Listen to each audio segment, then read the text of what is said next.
C'est la soirée, il est 19h18 et c'est le moment tant attendu du billet d'humeur. On va d'ailleurs accueillir Abbé et Manu justement pour ça. Alors, bonjour Anaïs, bonjour Manu, hein. Ou plutôt bonsoir, puisqu'on est rendu à cette époque de l'année où ça donne goût de dire bonne nuit à 4h de l'après-midi. Alors oui, l'hiver est là, la neige, les fêtes de fin d'année, le nouvel an, et pas n'importe quel nouvel an. Non, cher auditeur, chère auditrice, puisque l'année prochaine, nous refermons les volets de la décennie 2010. C'est quand même quelque chose, non, de clore une décennie, vous trouvez pas? Bon, allez, 10 ans, je sais pas pourquoi, mais je sens que c'est quelque chose, hein. Alors bon, si un étranger me demandait pourquoi tout le monde est soudainement si solennel et chamboulé, j'aurais bien de la peine à lui expliquer que, c'est parce que le nombre de l'année finit par 0. Et bien que nous, on aime ça, les chiffres ronds, bon sang là, allez, va. Ah bon, et encore, hein, il y a 20 ans, on n'en avait pas 1, 2, mais bien 3 chiffres ronds. Les gens devenaient fous, hein. Il y en a plus d'un qui a mouillé son slip, si vous me pardonnez l'expression. Bon, hein.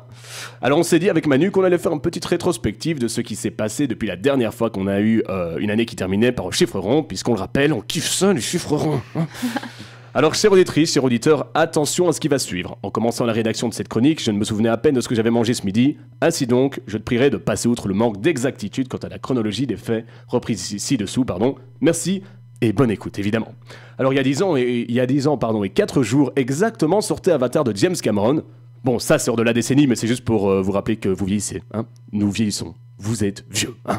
Bon, ça c'est gratuit et ça me fait plaisir.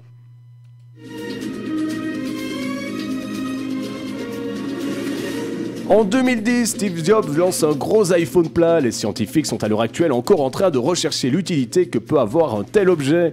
Pendant ce temps-là, ABB, 15 ans, vient d'avoir sa toute première copine et se rend compte que l'amour, ça fait des petits guillis dans le ventre, mais que ça donne avant tout envie de chier. 2011, Oussama Ben Laden est tué par les forces spéciales américaines, comme diraient nos bons américains. Américains, baiser oui. Phrase ici traduite en français pour notre cher Rodima unilingue. Au même moment, Abbé, 16 ans, vient de se voir ouvrir les portes des bars desquels certains témoins l'auraient vu enfin sortir la semaine passée. 2016 à présent, les Jeux Olympiques ont lieu à Rio. Les athlètes dopés tombent presque aussi rapidement que les habitants des favelas sous les balles des forces de l'ordre. Nous rappelons encore une fois les belles valeurs du sport. Au même moment, Abbé se voit ouvrir les portes de la déglingue aux States, puisque ce dernier vient d'avoir 21 ans. Dommage qu'il n'ait aucune thune pour s'y rendre.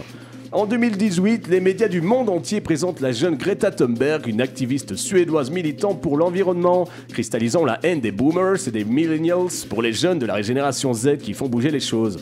On ne soulignera jamais à quel point critiquer sans agir et force de changement est essentiel pour le progrès.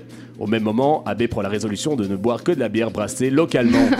Enfin, en 2019, après l'affaire Weinstein, les accusations d'harcèlement sexuel de nombreuses célébrités, le scandale du harcèlement sexuel à la Silicon Valley, Martha Solveig qui demande au premier ballon d'or féminin si elle s'est twerkée, les scandales des violences et des agressions sexuelles des chauffeurs Uber, un hymne féminisme nommé El Violador Eres Tu, littéralement traduisé par Le violeur c'est toi, né au Chili, est bien vite repris en chœur un peu partout autour du globe. Au même moment, Abbé quitte enfin son bar à une heure tardive et réalise qu'il peut se balader en pleine nuit sans risque de se faire agresser, contrairement à ses congénères féminins.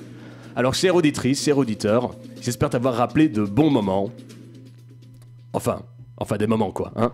Des moments de la décennie qui nous rappellent que toute société peut être améliorée, même si rien ne semble gagner. Ne nous laissons pas vaincre par l'amorosité, ne cessons pas de lutter pour la tolérance et l'égalité. En cette fin de décennie, je ne peux donc que vous souhaiter de bonnes résolutions pour la prochaine qui s'en vient.